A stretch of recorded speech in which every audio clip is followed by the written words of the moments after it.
না গেলে হবে না। কেন কি আছে অত দাহাদাবি এতে আসতে তো কেন?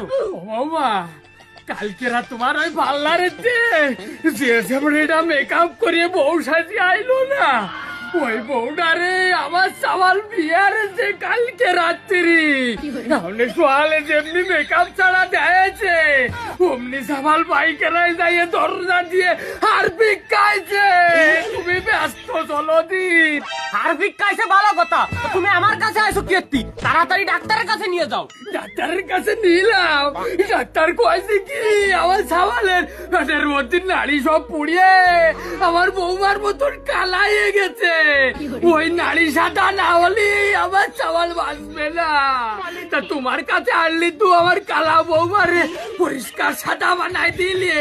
তা চলো দিন আমাকে বাড়ি একটু আমার সামালের কালা নাড়ি যদি একটু সাদা বানাই দিতে পারো তাহলে আমার সামাল বাঁচিয়ে থাকবে রে। ব্যস্ত চলো ব্যস্ত।